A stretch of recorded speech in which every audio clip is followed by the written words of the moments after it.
Soy Eduardo Valenzuela, profesor de Sociología de esta universidad, y me han propuesto este tema, jóvenes y religión. ¿En qué creen los jóvenes hoy día? Voy a hablar a partir de la evidencia que nosotros tenemos y hemos recogido en distintos estudios sobre jóvenes y religión, sobre religión en general. Voy a mostrar por ende también algunos datos para tratar de entender el problema de los jóvenes y el problema de la religión entre los jóvenes. Si tienen preguntas, micro. Sobre la marcha, yo digo mucho agrado. Veamos primero qué significa ser joven hoy. En cambio, atraviesan la sociedad que hacen que la juventud sea, bueno, una experiencia diferente, quizá a la que nosotros vivimos. Fuimos jóvenes. Entonces yo he seleccionado aquí varias características, pensando sí en un ciclo amplio, en una nueva legislación, ¿no? Y diría lo siguiente: ¿qué significa ser joven hoy? En primer lugar, tener en cuenta el crecimiento muy acelerado también en nuestro país, aparte de la educación superior. Se prolonga la escolaridad, ¿está bien? Hasta por los 20 años, ¿no es cierto? Nuestro país está viviendo ese proceso, también muy aceleradamente. Piensen ustedes que en 90 había 200.000 jóvenes en la educación superior, pues son 1.200.000. ¿No es cierto? Antes era 8, 10% de la cohorte de entre 18 y 24 años, ahora es el 40%. Hay muchos países que han alcanzado el umbral del 80%. El 80% de los jóvenes entre 18 y 24 años está en la educación superior. Nosotros vamos avanzando, lejos, pero avanzamos, ¿no es cierto? Eso significa esencialmente que, bien pasados los 20 años, los jóvenes están todavía en el sistema educacional, en las universidades, en los centros de formación, ¿no es cierto? Algo que tiene que ver con eso es el retraso de la edad de matrimonio, de formación de pareja. ¿Cierto? La retrasa cada vez más y sobre todo la decisión de tener el primer hijo. ¿No es cierto? Y por ende, y eso se puede retrasar esto ya definitivamente hasta cerca de los 30 años. Tanto la decisión de formar una pareja estable, casarse derechamente, como la decisión todavía más crucial, que generalmente es la que decide el paso al mundo adulto, que es la decisión de tener el primer hijo. Entonces, lo que ha sucedido en todas partes, aquí también está sucediendo, es que se está alcanzando casi una década entera, desde los 20 a los 30 años, que podríamos llamar una década de experimentación y con una libertad sin precedentes en la historia humana. Quizá los jóvenes hoy experimentan hasta muy tarde y en el marco de una libertad enorme, ¿no es cierto? Lejos ya de la disciplina y del control de su familia, porque son muchachos hechos y derechos, ¿no es cierto? Lejos también del control normativo del colegio, en la universidad no es el colegio, no es lo mismo estar en el colegio, con un profesor encima, nosotros apenas vemos a nuestros alumnos, ¿no es cierto? Y tenemos muy poco control sobre su vida, ¿no es cierto? Y como todo nos consta, lejos también de los mecanismos de control social, que hay que ser la autoridad sobre ello. Entonces, esto ha pasado, ¿eh? Se prolonga la juventud en el marco de un ambiente de mucha experimentación. Eso significa muchachos que no toman todavía compromisos serios respecto de nada en particular, que están buscando, experimentando, probando, ¿no es cierto? Incluso exponiéndose a riesgo. Y como digo, en el marco de una libertad que probablemente ninguna generación joven gozó antes, ¿no es cierto? También se difiere o desaparece en la perspectiva, en el horizonte, la perspectiva de una carrera laboral estable. Los muchachos se inician laboralmente, incluso antes de los 30 años, pero con mucha flexibilidad, inestabilidad, bien importante también. En muchos países altamente desarrollados, el desempleo de los jóvenes es enorme. España, por ejemplo, durante la crisis llegó a ser del 40 al 50%, uno de cada dos muchachos jóvenes tenía empleo y ya podía iniciarse laboralmente. En todas partes del mundo, Chile en eso es un poco excepcional, porque tiene una tasa de desempleo muy baja, pero en todas partes del mundo el desempleo de los jóvenes es muy alto, ¿no es cierto? La gente, los adultos que vivimos mal y que bloqueamos el acceso, ¿no es cierto? Aquí no van a pasar, a mí no me saca nadie de la universidad, o si me sacan a la fuerza. Y eso implica que yo estoy bloqueando una posición abajo, ¿cierto? Y todos los adultos nos aferramos a nuestro trabajo. Entre otras cosas porque vivimos más y estamos en condiciones después de los 60, después de los 65 como tú, ¿no es cierto? Entonces viene alguien así que tenemos que retirar en el mismo tiempo. Pero eso que hacemos nosotros los adultos, ¿no es cierto?, implica que bloqueamos hacia abajo el acceso al trabajo. Y sobre todo una carrera, una cosa es trabajar, cualquier cosa. Otra cosa es iniciar seriamente una carrera, ¿no? Entonces, algunos muchachos tienen ese problema hoy. Eso mismo hace que el soporte familiar tenga que extenderse. El vínculo de los jóvenes con la familia se mantiene por más tiempo con sus padres, ¿no es cierto? Y sabemos que hoy, paradojalmente, muchos jóvenes viven con sus padres hasta muy tarde. Ya no como niños ni como adolescentes, pero viven con sus padres. Y sus padres tienen que financiarlo, ¿no es cierto? Y sostenerlo porque la iniciación laboral es tardía. Entonces, al revés de lo que uno a veces cree, los muchachos hoy día dependen más de los padres y hasta más tarde. ¿No es cierto? Tenemos este famoso tema de la disponibilidad de medios de contracepción.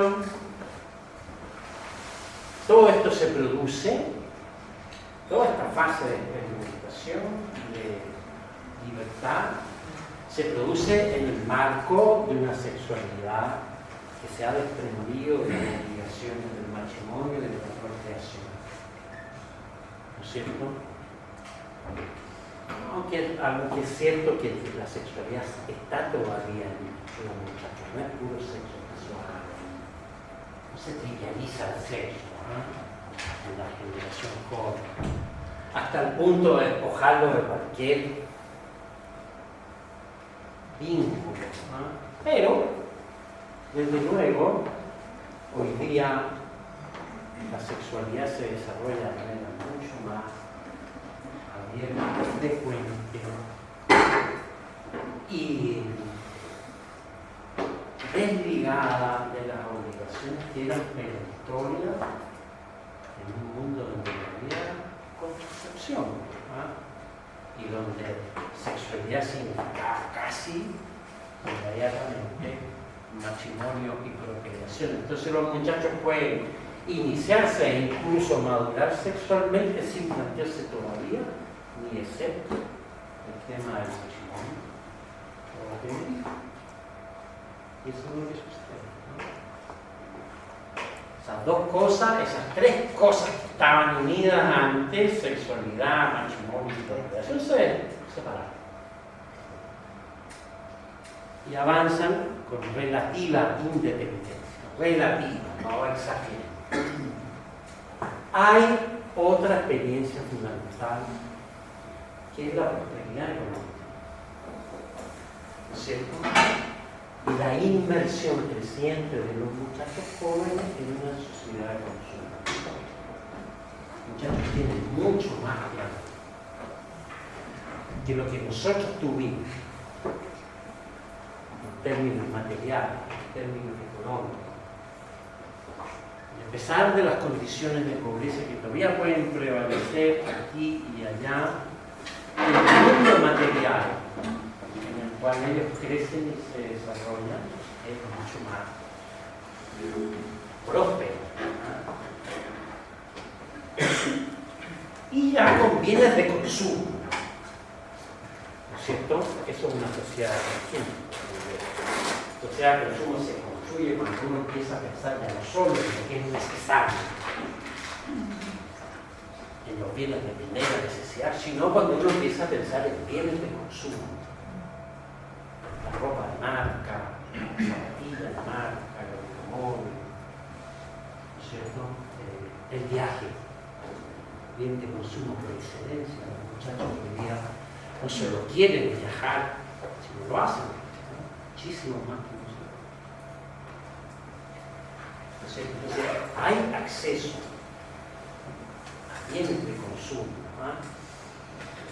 Que incluye, claro, esta otra experiencia fundamental que muchos de nosotros, yo al menos no tuve, que es el acceso no solo a medios de comunicación de masas, sino a medios electrónicos de comunicación, redes sociales, internet, ese tipo de cosas, ¿no?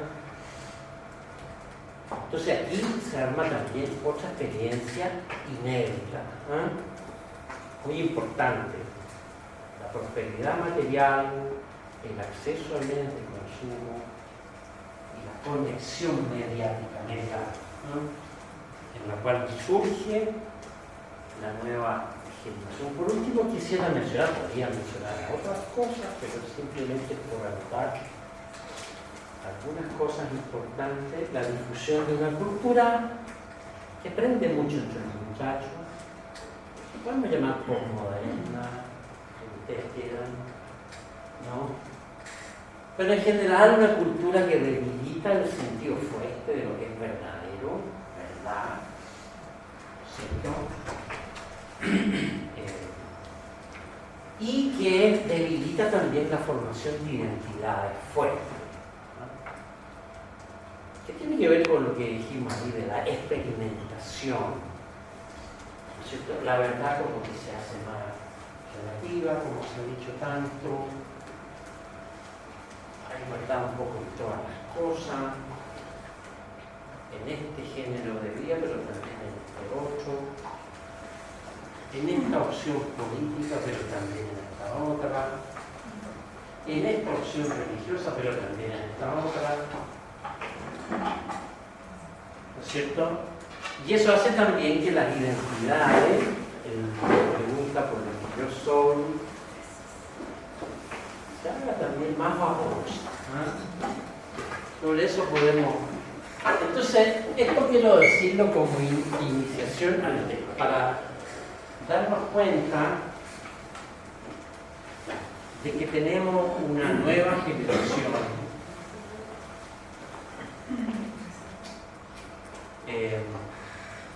que está instalada en una experiencia también nueva.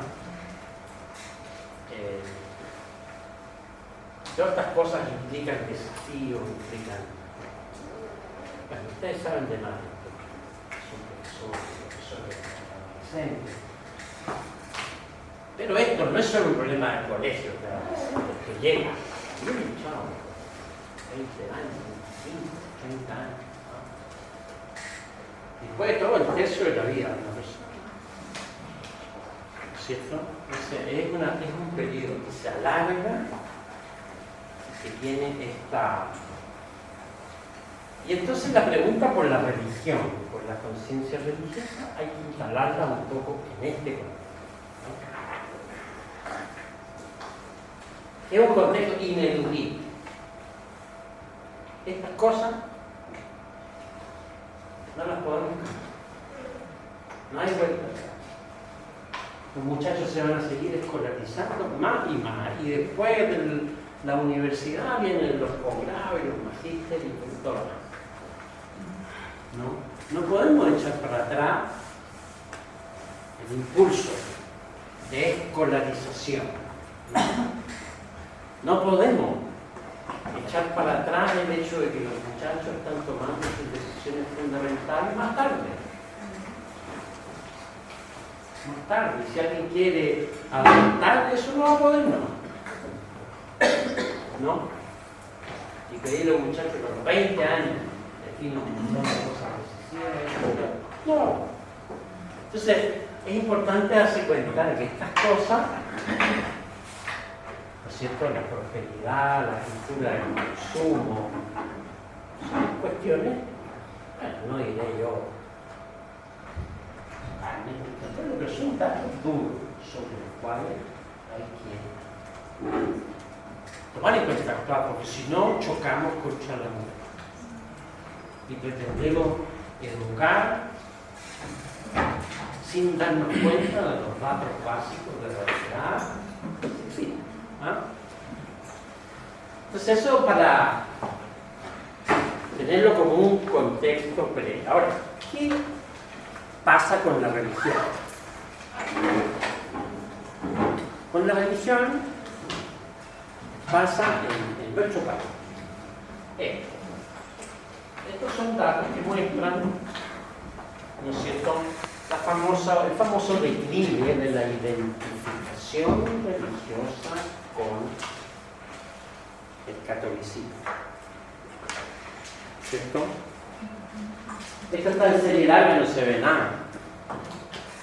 Pero ese año de ahí, el 60, cuando algunos de nosotros ya habíamos nacido. Son datos censales en negrito, las barras negras, son censos, hasta el último válido, que es el del 2002. Entonces va cayendo. Observen que en la década del 60, que es la famosa década de los movimientos jóvenes, aquí en Chile no pasó nada. En términos religiosos, en términos pasó cosas. Pero en términos religiosos no pasó nada. Fíjense, del 60 al 70, nada.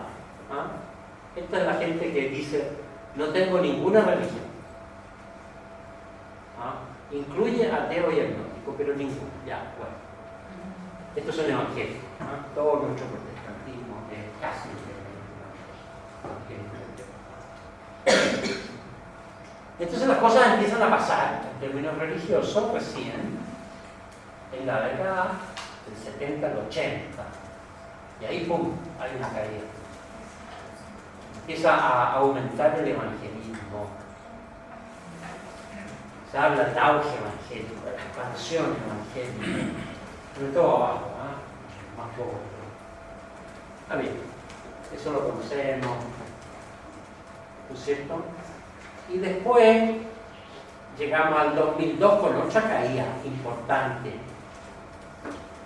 ¿no es cierto? Una en los 80, otra en los 90. importante, ¿ah? Esto es plena dictadura militar y después plena democracia. Tiene nada que ver, ¿ah? Una cosa con la otra. Aquí estamos hablando de tendencias gruesas, socioculturales, donde la política importa poco, ¿ah? Hay un declive. Y el declive de lo católico se produjo en los 90, ¿no es cierto? Que es esa inflexión en los 80, después en los 90, plena democracia, cuando la iglesia tenía un prestigio enorme. Igual, caía la identificación católica. Y luego ha seguido cayendo en una proporción, estos ya son años, 2006 al 2010 yo podría seguir, ¿cierto? A nivel de población general, ¿ah? A nivel de población general. La religión pierde. Hoy día estamos en... ¿Cuántos chilenos se declaran católicos? 60. ¿Cuánto? 60. Aquí había 85, casi 90, aquí 80, en los 90 fuimos 70, 60. No sabemos si sigue para abajo. Ahora, en todos estos años de ahí, oscila, y todavía esto hasta el 2010, hasta el 2016, oscila en torno a 60%. ¿No? Y claro, lo que es propio de la situación chilena es que esto aumenta, ¿no es cierto? A pesar de que también tiende a estabilizarse en torno al 20%, evangélico, especialmente evangélico, ahí están metidos todos los protestantes, pero evangélicos, y esto comenzó a aumentar en el tema, y esto es lo que a nosotros nos importa, porque aquí están los pobres. ¿No es cierto? Que dicen, cuando reciben un encuestador y le preguntan, ¿y con qué religión se identifica usted? Y dicen, ninguna. Los norteamericanos le llaman a eso los NANS, N-O-N-E-S, NANS, ninguna. Esta parte del mundo existe. Vamos a hablar un poco de eso. ¿No es cierto? Nosotros a veces llamamos esto por una palabra enorme, llena de significado y secularización. La sociedad se seculariza. ¿Por qué se seculariza? Porque aumentan los gastos aquí. Esto es ninguna religión. Hasta un 20% hoy día.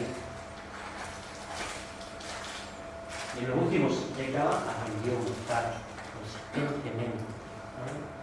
Especialmente jóvenes, ya vamos a ver. Entonces esa es la situación en la que vivimos, en términos de nuestro panorama religioso, ¿no? Cae la identificación católica, los evangélicos más pobres crecen, no acelerada, no hay una facción evangélica ni mucho menos. Y los jóvenes se nos vuelven más ninguna religión.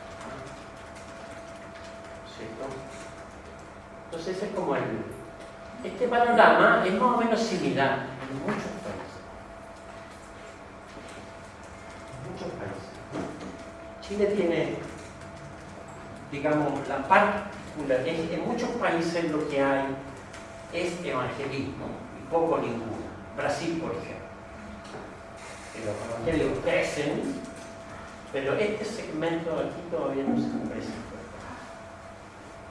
Viceversa, hay otros países que tienen bastante ninguna como nosotros, pero muy poco evangelismo. ¿Cómo cuál? Todos los países europeos de origen católico no tienen. España, por ejemplo. Esta cuestión crece, y mucho más que el 20%. En la España ultramoderna, ¿eh? Pero ellos no tienen población evangélica significativa. Argentina, por ejemplo, es así. Tienen algo de esto, pero muy poco evangelismo. ¿No es cierto? Entonces hay distintas situaciones, ¿eh? distintas situaciones. En general se cree que las dos fuerzas más importantes, de mayor dinamismo, de mayor empuje en el mundo religioso son los evangélicos, especialmente los evangélicos pentecostales, en todas partes del mundo están creciendo, especialmente en Asia, en América, desde luego, y en América Latina en particular, Centroamérica, Brasil, por poner los ejemplos más, un poco Chile, mucho menos la región, ¿no es cierto? Pero no solo en América, en Asia, en China, por ejemplo, el cristianismo penetra esencialmente a través de iglesias evangélico-pentecostales. Importante, ¿no? En África también. Una fuerza significativa, ¿no?, que hay que tener en cuenta, que nosotros ignoramos mucho porque es una religión más de pobres, en todas partes del mundo. El pueblo solemos ignorar, pero es una fuerza dinámica. Y esto está creciendo. Todas partes. Está como desafección, ¿no? Ya vamos a hablar un poco más profundamente de eso. Este segmento puede llegar a ser, cuando se habla de la secularización de Europa,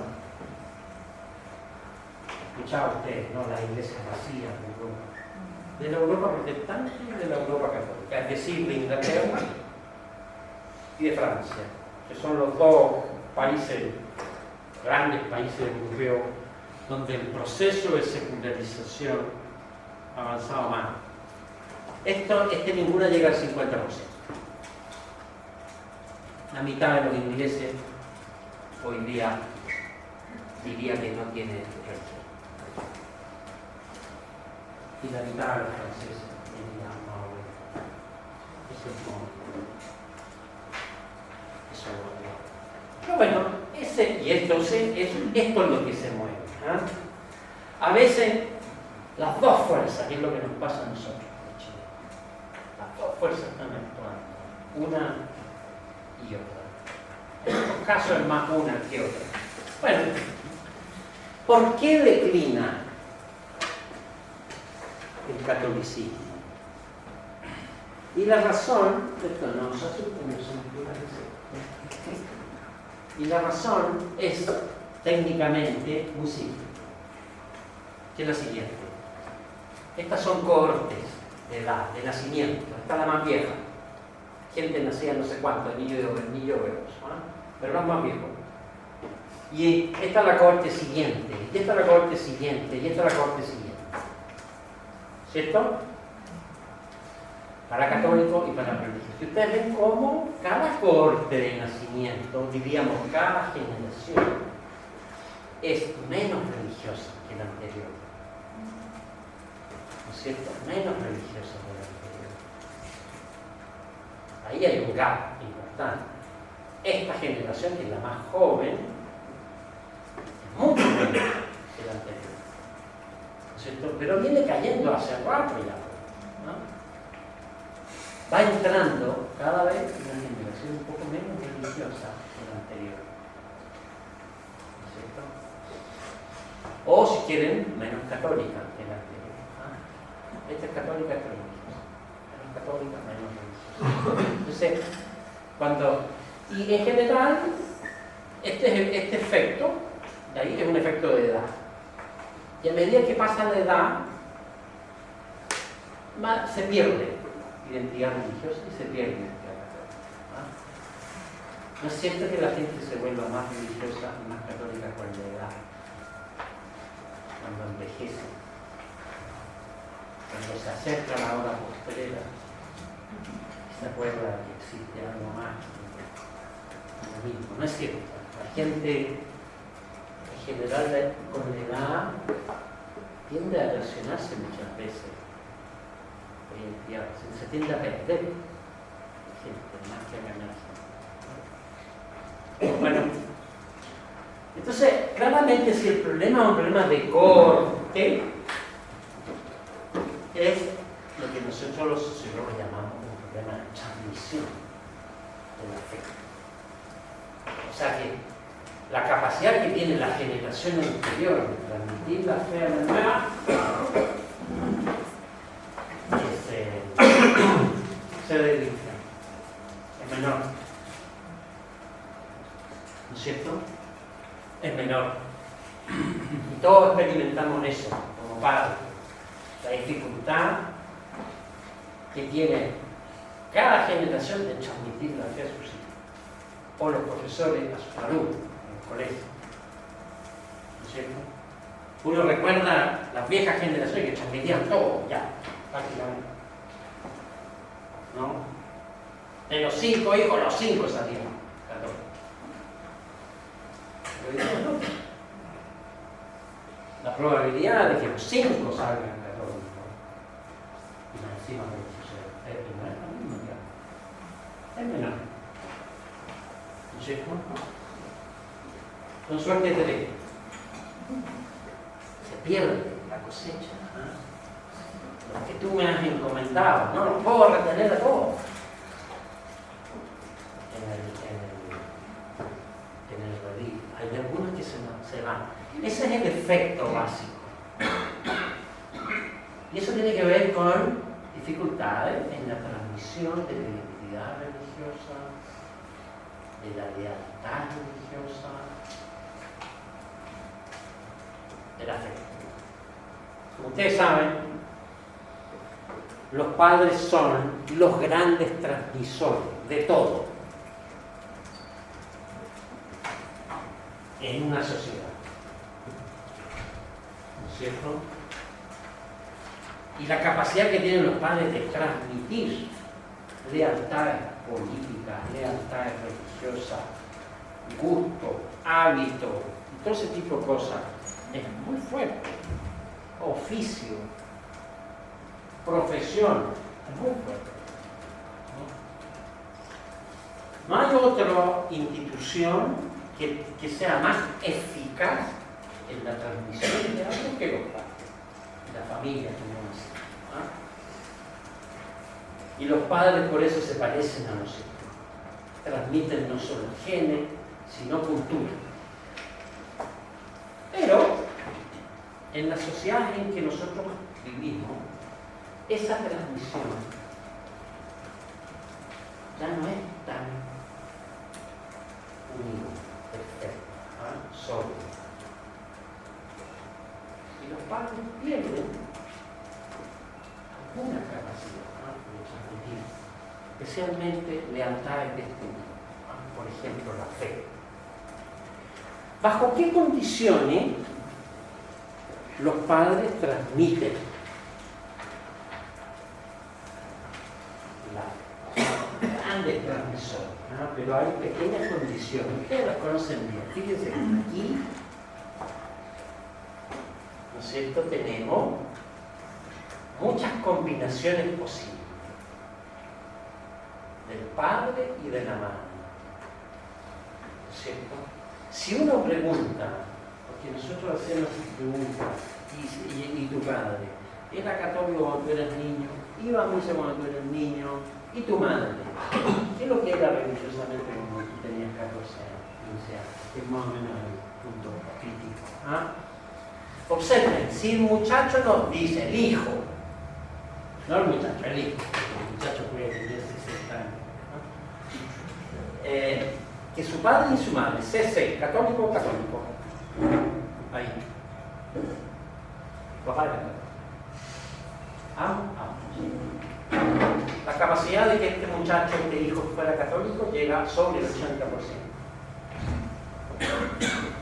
Enorme. Enorme. Eso se llama congruencia conyugal. Muy importante en la transmisión de cualquier cosa. Que el papá y la mamá opinen lo mismo. Compartan, sean congruentes. Los hogares chilenos son muy congruentes conyugalmente, en muchas materias, también religiosas. ¿No? Los esposos tienden a parecerse, sea por selección, porque uno elige más o menos a alguien parecido, tiende a elegir lo parecido, más o menos, O si no, porque durante el matrimonio uno tiende a parecerse.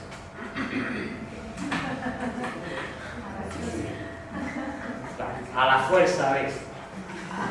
¿No? La señora evangélica que pasa 20 años tratando que el marido vaya al templo, y finalmente termina dejando el alcohol y va. Y ella queda feliz. También esa clase de congruencia se consigue en el tiempo. Tiempo. Entonces hay mucha congruencia conyugal. Política también, preferencias políticas, por ejemplo. Y ahí la cosa era al revés. El marido que le decía a la señora, vota por esto. No, si me importaba poco, votaba por el que decía.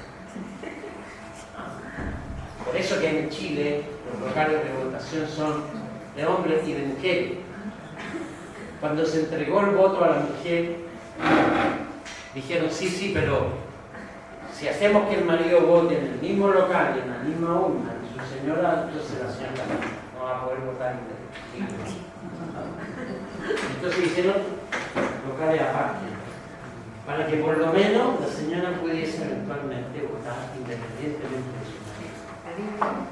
Que no estuviera encima diciéndole marca esto y marca esto. En los años 50 estoy hablando, hace 50 años, cuando la igualdad de género no era la misma que ahora, ¿cierto? Entonces hay mucha congruencia. Observen aquí, dos evangélicos que tiene que haber por ahí. Ahí, esa barra verde. Padre y madre evangélico, la probabilidad de que uno sea evangélico es alta, casi 80. Menos que la católica, pero es alta. Muy alta. Y entonces ser ninguna religión. Si mis padres eran los dos sin religión, también, ¿no es cierto? No tanto como las de pan, pero la probabilidad de que el muchacho sea el hijo, sea sin religión. Entonces la congruencia importa mucho. Ahora ustedes me van a decir, ¿importa más la madre o el padre en la transmisión de lealtad religiosa? La madre. ¿Por qué? ¿Cómo saben eso? La madre es la que reza contigo. Observen que primero es la madre. Sí. Si la madre es católica y él no, ahí. Él no tiene religión. A veces se daba eso. ¿Cierto? La madre católica y el padre católico. Esa barra lila que hay ahí, o morada, la probabilidad es alta, es alta, sobre el 60%. Prevalece la madre. ¿No es cierto? Si ella, eso es un caso más bajo, no tiene religión y el padre es católico, observen que apenas llega a 40. Esa es la diferencia. Manda. Transmite más. ¿Por qué? ¿Por qué la madre transmite más la lealtad religiosa? Es menos analítica. Menos analítica. No analiza tanto como Es más personalidad. Ligada a lo mismo. Porque le importa más su religión que esa. Porque es más espiritual. La religión es más espiritual, es otra más compleja. O la vive como más fuerte. No sé. No, hay otra explicación, miren, y es lo siguiente. Y es que, porque se sabe que la madre es más fuerte en mí, pero el padre es más fuerte en transmitir lealtad política. ¿Por qué? Entonces hay gente que dice lo siguiente, dice, lo que pasa es que el sentimiento religioso, ustedes lo han visto, se incuba cuando uno es niño. La primera experiencia religiosa significativa se tiene de niño. 8 años, 9 años, cuando uno está todavía enteramente enamorado de su madre, bajo la influencia de la madre, ¿no? cambio, las lealtades políticas se transmiten mucho tiempo después. Cuando uno es adolescente y empieza a darse cuenta que existe algo en el mundo. Cuando ya el padre es más influyente. ¿No es cierto? Entonces esa precocidad del sentimiento religioso, vinculado sobre todo a la influencia de la madre, me parece muy significativo. ¿Ah? Todos sabemos la importancia que tiene la religión en los niños. 7, 8, 9 años. Puede tener una experiencia religiosa significativa en el momento de la comunión. Muchos de nosotros la vivimos. Cosas así, tremenda, fuerte y poderosa, ¿no? Entonces eso es importante, ¿no? Y muestra la fuerza que tiene la madre. ¿Ah? Ahora, esto muestra de que si hay más incongruencia conyugal, se le limita la capacidad de transmitir una fe. El matrimonio podríamos llamar mixto. Uno cree esto y el otro cree lo otro. ¿No es cierto? Difícil, ¿ah? Y esto está pasando poco a poco. Nosotros nos vamos a encontrar en el futuro cada vez más con esposos que no comparten las mismas opiniones, la misma fe, la misma experiencia. ¿No es cierto? Vamos a encontrarnos con más pluralismo, no solo a nivel de la sociedad, con un vecino que tiene otra religión, con un compañero de trabajo que tiene otra religión, sino vamos a encontrar también con esposos que no comparten la misma religión, cosas así. Entonces tenemos que afrontar un mundo más complejo en ese sentido, ¿no? Más complejo, donde la transmisión de la fe va a ser más difícil, no más fácil. Importante, ¿ah?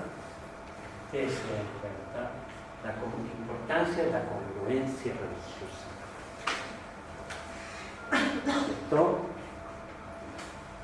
Esto está dicho.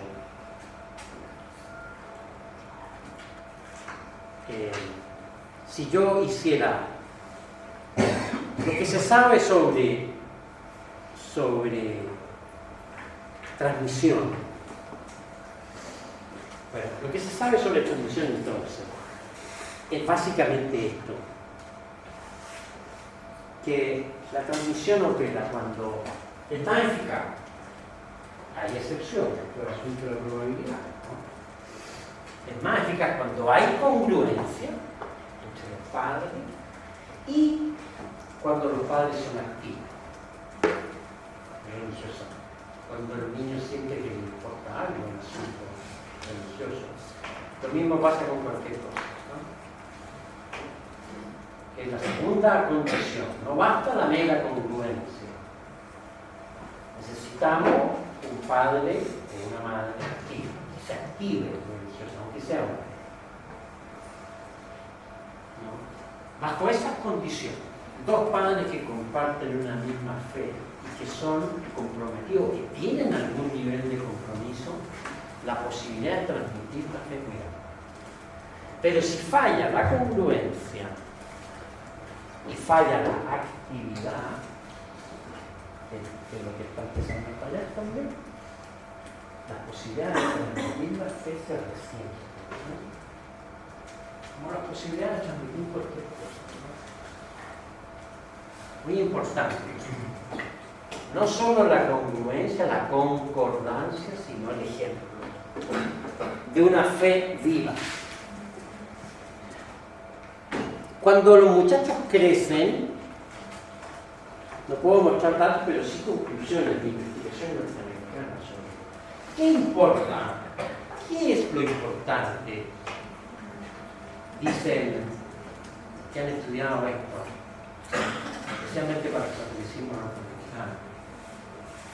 Para que un muchacho, ya hablemos, mantenga viva su fe después de los 15 años.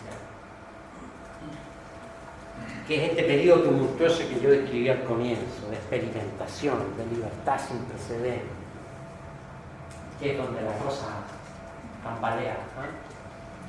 Ahí tambalea. No sé. Y la conclusión es interesante y se las dejo para que ustedes también la reflexionen.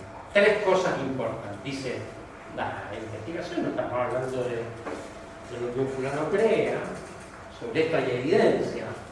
Una relación estrecha y cercana con adultos religiosos, muy importante. Los padres, para empezar, pero ojalá también otros adultos. Otros adultos. Significativo para los muchachos. ¿No es cierto? Un profesor, un cura, un hermano mayor, un abuelo, muy importante. Un abuelo. ¿No es cierto? Porque claro, el muchacho ya sale de la órbita original de su madre y luego de su padre en la adolescencia. Y para mantener la fe necesita ya no solo sus padres, sino también otros adultos. ¿No es cierto? Y por eso que es importante, ¿no es cierto?, vamos a ver ahí después la participación en grupos donde uno pueda contactarse con adultos que no son primarios, porque aquí el muchacho, la razón es evidente, el chiquillo después de los 15 quiere deshacerse de sus padres, ¿cierto? Y él champuna con sus padres y con la identidad de sus padres. Entonces quiere parecerse a otros distintos de sus padres. Y si tiene un contacto significativo con otros que no son sus padres, que sin embargo viven una fe viva, bueno, es muy importante. Estamos hablando, eso sí, aquí ya de la post-adolescencia. Y el periodo crítico, donde la identidad religiosa se desvanece, ese periodo que ya mencioné. Segundo, una creencia religiosa internalizada y una experiencia religiosa personal. Si el chiquillo no ha conseguido eso, muy difícil que mantenga una fe, muy difícil. Si finalmente no ha internalizado la creencia como algo personal, que incluye estas 3 cosas: encontrar que la fe es importante en su día a día. Eso se llama internalizarla. Esta cuestión es importante. No es solo un deber que hay que cumplir, o me da pena defraudar a mis papás, entonces mejor no hago nada. ¿Entienden? Eso sería tener una creencia que no está internalizada, que se hace simplemente para responder a otro. Pero si está internalizada, la posibilidad de mantenerla es muy alta. Creencia en los milagros y oración personal real. Muy importante, ¿no? Que el chiquillo sea capaz de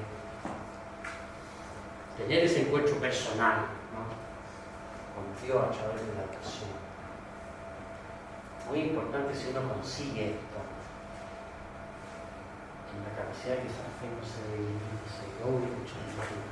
Y luego una práctica religiosa activa, ojalá, ¿no?, que incluye el hábito, claro, de ir a la iglesia. Esta cuestión no es a sola, y participación en grupos de actividades religiosas, sobre todo por la posibilidad de contactar otros amigos, adultos que sean religiosos, ¿no? Los amigos no son importantes en el servicio de identidad religiosa. Los pares, como decimos,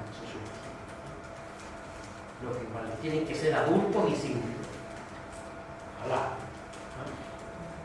Pero no son importantes. Entonces, con estas 3 condiciones, observen que lo pongo aquí también porque esta no es solo una cuestión de la familia, como se dice, ¿no? La familia a veces hace su pega,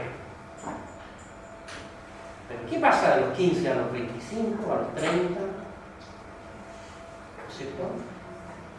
Ahí la cosa se necesita más que los padres. Se necesita esta clase como de condición. ¿Entienden? Si uno quiere transmitir eficazmente la fe, estas son condiciones importantes. Ya, bueno. Esto respecto de la transmisión de la fe. ¿Quiénes son los ninguna? Hablemos un poco del otro lado. Entonces ustedes ven, aquí están los muchachos jóvenes.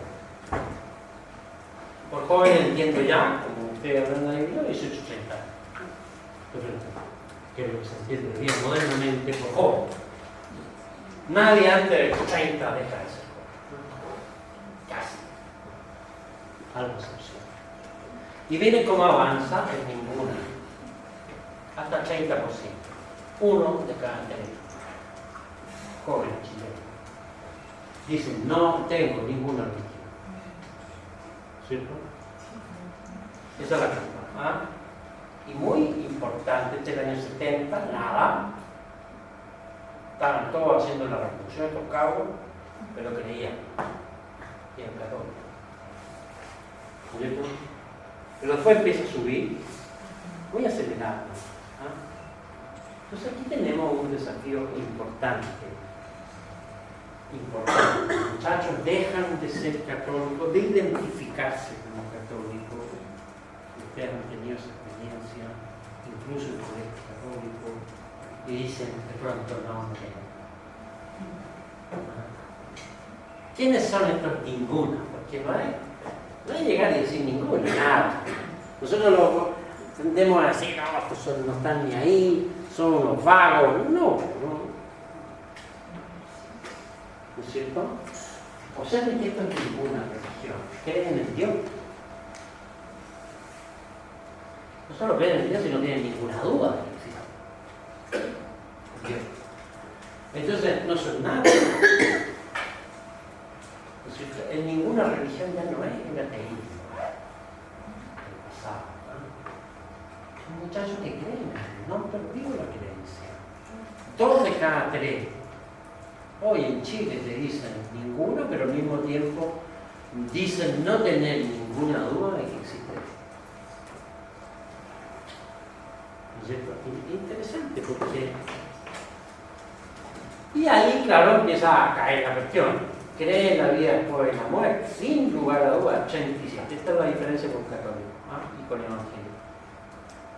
¿No es cierto? 87. Sin lugar a dudas, pues la diferencia no es que no crean en esto, sino que no tienen duda de que existe algo después de la muerte. ¿No es cierto? 87%, más de 1 de cada 3. Casi, fíjense, la mitad.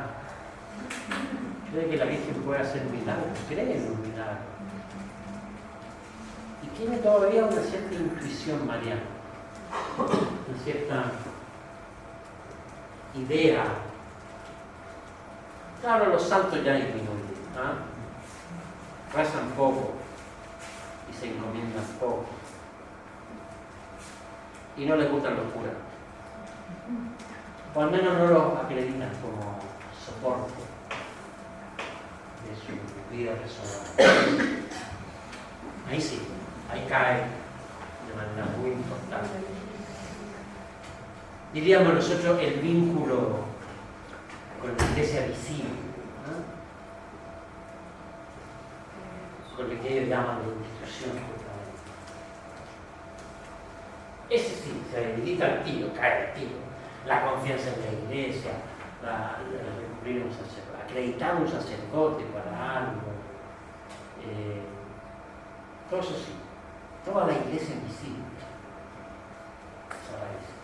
Pero queda, hay un autor que se llama Thomas Luckman, que llamaba la religión invisible. Y queda eso invisible, que nosotros, claro, lo vemos. detrás de la palabra ninguna religión. Aquí no hay nada, no, hay algo, solo que está invisible. Les llamo la atención sobre eso. ¿No es cierto? Estos datos son bien interesantes y también nos ayudan a ver lo invisible, ¿ah? Que hay detrás de muchos de estos muchachos. Bueno, muchos de estos muchachos que pierden el vínculo con la iglesia visible, pero no. Ahora, claro, la pregunta más importante que hacemos nosotros los sociólogos es si esa religiosidad invisible se puede mantener al margen de toda expresión comunitaria, institucional, ¿no? Muchos sociólogos de la secularización dicen que esto es transicional, que es un proceso gradual. Se pierde el vínculo con la comunidad visible, con la iglesia. Los muchachos, sin embargo, conservan ciertas creencias religiosas, pero que con el tiempo se pierden, se erosionan, ¿no? Definitivamente, porque no tienen el vínculo con lo visible, con lo comunitario, con lo institucional. Es muy difícil mantener una fe, una creencia al margen de una comunidad. Bueno, es posible que sea transicional. Si yo pudiera hacer un estudio longitudinal y seguir a estos muchachos que están en este minuto, hoy en esta posición, y dentro de 80 años más podría haber. ¿No es cierto? Pero igual, a ustedes que trabajan con jóvenes es muy importante darse cuenta de que el fenómeno de la increencia moderna tiene su arista, ¿no?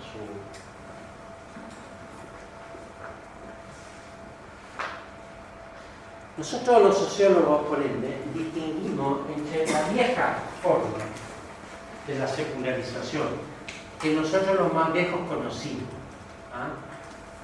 Que era una secularización de élite.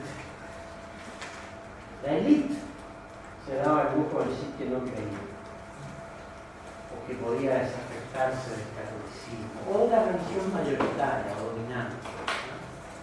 Y generalmente era una élite de hombres, nunca de mujeres,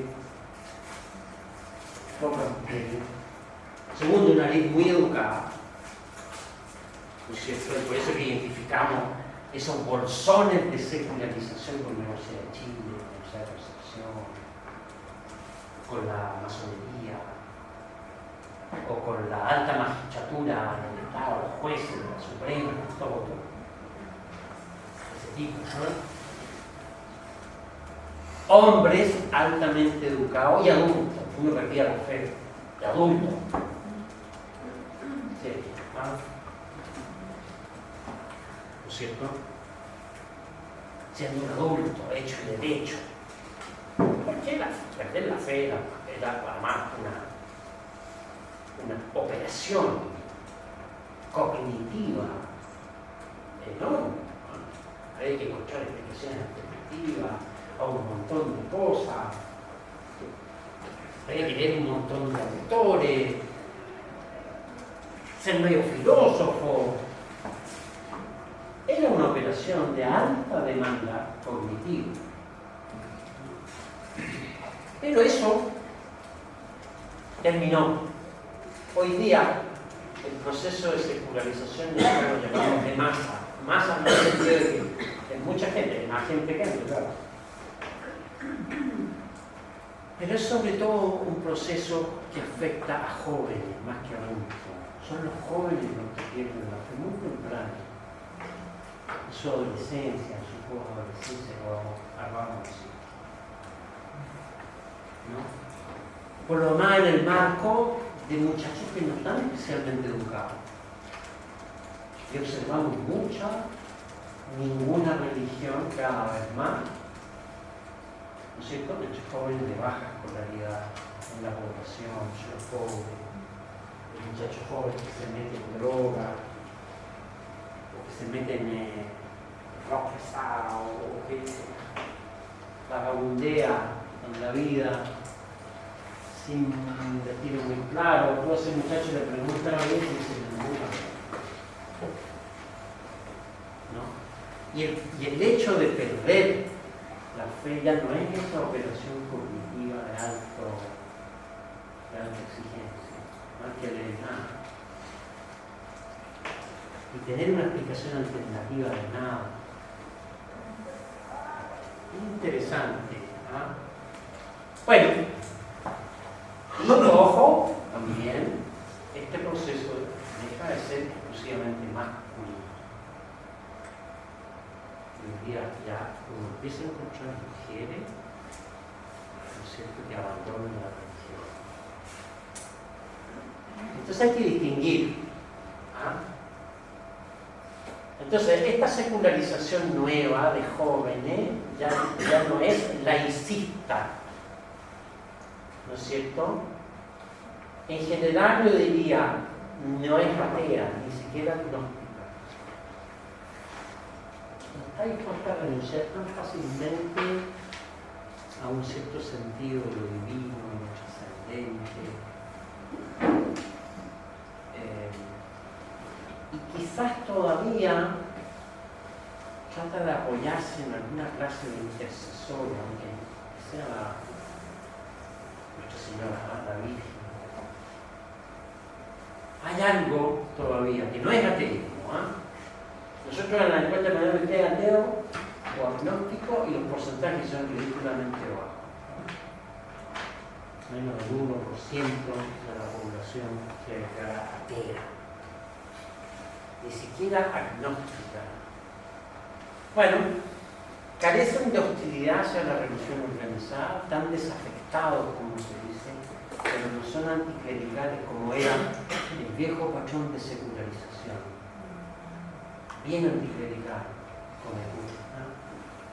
Los cabros no les cae bien la cuestión, no cura uno, pero no hay una hostilidad anticlerical, no hay anticlericalismo. Ha aparecido un poco ahora ahí, a propósito de los incidentes últimos, uno ve que no son minorías insignificantes. ¿No? En general no hay anticlericalismo importante. Y no aparece asociado a ninguna ideología específicamente secular. Chiquillo no deja la religión por otra cosa. ¿No es cierto? Como antes hacía un poco las veces en Brasil, que también podía ser una ideología potente. No tienen ellos hoy una ideología potente a la que recurrir como sustituto. Entonces no tienen un remedio, un sustituto, nada. De hecho, en algún tiempo se pensó que estos muchachos que se desafectaban de la iglesia se transformaban en eso que llamaban New Age. Entonces se habló mucho del New Age y de toda esta inspiración religiosa de tipo oriental, heterodoxa, heterogénea, que mezclaba religiones ancestrales con religiones orientales. Es una mezcla así como de creencia, heterogénea. De hecho ya no existe para nada y nunca formó un movimiento coherente en ningún sentido. Entonces es muy interesante, el muchacho no sustituye la religión por alguna otra creencia consistente. Y queda como en este campo que ya dijimos de la experimentación, de las identidades blandas, en fin. Aparece este fenómeno que es un fenómeno que los ingleses, una socióloga inglesa llama believing without belonging. Se cree pero no se pertenece. ¿no? Creemos, pero no pertenecemos. Para describir a mucho de ese secularismo inglés, que llega, como les dije, hasta el 50% de la población. Mucha de esa gente cree sin pertenecer. No pertenece a la iglesia anglicana. En ningún sentido significativo, pero no abandonan totalmente su creencia. Y las creencias entonces permanecen en un estado que llamamos de latencia, ¿no? De implícita. A veces totalmente dormida. ¿Quién sabe si de pronto se activa, ¿verdad? En un episodio crítico. En fin. Entonces se llama eso, creer sin pertenecer. Hay un fenómeno más residual que se llama pertenecer sin creer. Pero esto es más residual, ¿no? Hay gente que no cree, pero le gusta pertenecer a una comunidad de creencia. Se siente como segura, ¿no? Es el muchacho que dice, yo no creo en nada en realidad, ¿eh? Pero me encanta que mi abuela crea. Que haya eso, que rece por todos nosotros. Se llama religión vicaria. Que haya uno al menos que se encargue del negocio.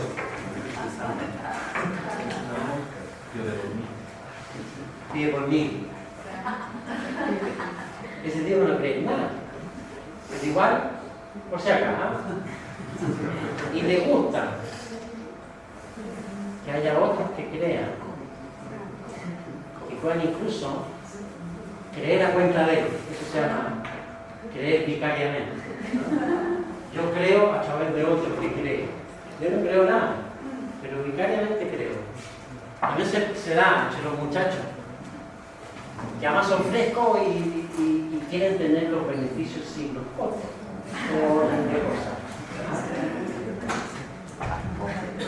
Ese fenómeno se llama al revés, ¿no? Belonging without believing. Se pertenece a una comunidad de creencia, al menos de esta manera, sin creer. Y entonces, este es un mundo movedizo, ¿no? Que ustedes tengan también esa conciencia de que esto que aparece con ninguna religión, muchachos que se desafectan de la iglesia, están situados en comunidades de creencia. Que su madre, su abuela, su familia cree. Entonces para ellos la creencia también existe, ¿no? De alguna manera. De alguna manera. Interesante e importante para cuando se trabaja con estos muchachos y se... Fijémonos, quizás estamos en la hora, ¿no? ¿Sí? Oye, sí. Ya, entonces no sigo más. Voy a terminar con esto. Voy a terminar con este perfil como del joven católico esta vez. No ninguna religión. Pero también los jóvenes son católicos a su manera. Tienen una forma de ser, que no es la misma que la de los adultos. Y hay un autor que ha dicho cómo es ser joven católico. Quizás algunas de estas cosas son interesantes. Y él dice, estos muchachos, siendo católicos, ¿no? Dice, son más individualistas en su aproximación a la autoridad y a las creencias religiosas. Interpretan más. Están muy centrados en su propia experiencia y en su propia esencia. Están menos dispuestos a aceptar la experiencia religiosa de otros y menos de aquella que venga de la autoridad. ¿No es cierto? Entonces, muy centrados en su propia experiencia, en su propia sensibilidad religiosa, más que en lo que se les puede enseñar de afuera o mostrar de afuera. Muy importante. Eso se llama individualismo en el sentido totalmente irrevocable. No hay que condenar moralmente el individualismo, porque es una tendencia de la cultura contemporánea, la individualización. Somos más individuos que antes, ¿no? Y los muchachos también. Entonces, la individualización es algo ineluctable, ¿no es cierto? Ya no vivimos en la manada. Acabó eso. Y todos se aproximan a las cosas desde una óptica más individualizada, ¿no es cierto? Desde la forma de comer, a ti le gusta esto, a los hermanos le gusta lo otro, a mí me gusta lo de acá, a mí me da con esto, ¿no es cierto? Eso se llama individualismo, individualización. Eso es ineluctable y también afecta a la experiencia religiosa, ¿no? Desde luego, de todo exceso es complicado, pero es un fenómeno que hay que considerar. Segundo, son más selectivos respecto a aquella parte de la tradición que debe ser practicada. Esto sí, esto no. Entonces van a seleccionar con mayor fuerza, ¿ah?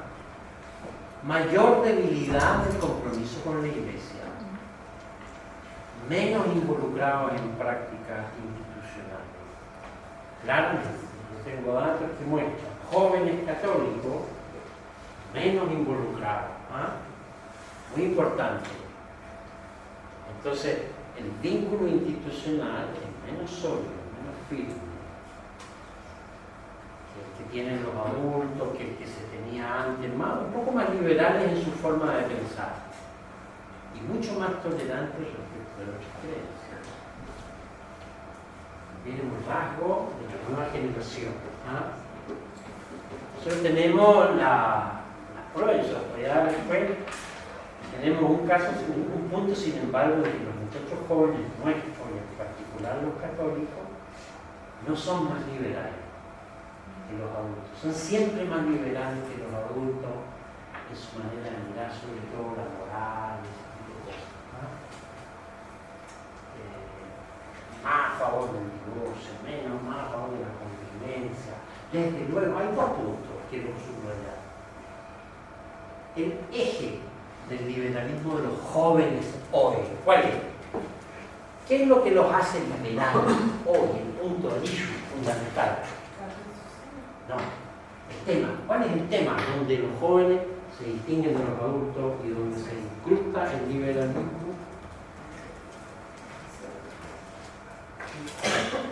La actitud hacia la homosexualidad. Eso está cambiando enormemente. Y abre un foso entre los jóvenes y los adultos. Muy importante. La aprobación creciente, aceleradísima, no solo del matrimonio homosexual, sino también de la posibilidad de adoptar niños. Muy importante. Y ahí se produjo como un quiebre entre la vieja y la nueva generación en la actitud hacia la homosexualidad. Los cabros jóvenes nos consideran todos los viejos homofóbicos, ¿no? Y a la iglesia completamente homofóbica. Pero bueno, es un punto crucial, muy importante, que hay que tomar con mucha atención cuando trabaja uno con jóvenes. Y viceversa, hay un punto donde los jóvenes no son distintos de los adultos y adoptan una actitud completamente, diríamos, no liberal. ¿Cuál es ese issue, ese tema? El aborto. Y en el aborto no hay el liberalismo joven. Los jóvenes no son más partidarios del aborto que los adultos. Y especialmente del aborto libre, el aborto bajo ninguna presión de causa. El aborto como un derecho, ¿no? Entonces un chiquillo te puede decir perfectamente hoy que los homosexuales tienen derecho a también a casarse, no está mal, pero también te pueden defender con la misma fuerza el derecho de no nacido. Es interesante, en este mundo de lo que es liberal y no liberal. Mayor tolerancia respecto de otras creencias. La tolerancia es una condición sine qua non. Hay verdad en todo, algo de verdad hay, etc. Menos inclinados a colocar su identidad católica en el centro de sus vidas, sin duda. Y más proclives a definir esa identidad por sí mismo, individualización. Bien importante. Muchas veces se dice que alinea, eso es lo que cuesta tanto que la identidad religiosa sobresalga por encima de otra. Para no estar a la altura de colocarlo en el mismo nivel que la identificación con el Colo-Colo, pero es una identidad entre otras. Es parte de una identidad múltiple. Soy católico, pero además soy esto, lo demás allá y lo demás allá. Entonces cuesta que esa identidad se vuelva central, relevante. Y también difícilmente pueden fundamentar coherentemente qué significa ser católico, o hay la razón de eso. Es muy importante la educación. ¿Por qué son católicos? Y tienden a definir la identidad básicamente de un modo experiencial, pero no racional. Es parte también de una característica de la nueva generación. A nadie le importa un breo que la religión pueda ser capaz de dar una explicación racional de algo, del origen, del destino, ¿no es cierto? Las pruebas de la existencia de Dios, un poquito, pero claro, se pasan por el otro lado y de pronto uno les pregunta y no se le hace de la razón. No conocen su fe, no saben por qué creen muchas cosas. Entonces hay un problema también con la educación de la fe. En esto hay cosas, podríamos decir, buenas y malas, pero sobre todo debemos decir que son las cosas que hay. Con este tipo de muchachos hay que trabajar con esta sensibilidad, con esta clase de experiencias, de horizonte. No podemos forzar demasiado las cosas. Ya, con esto termino. Muchas gracias.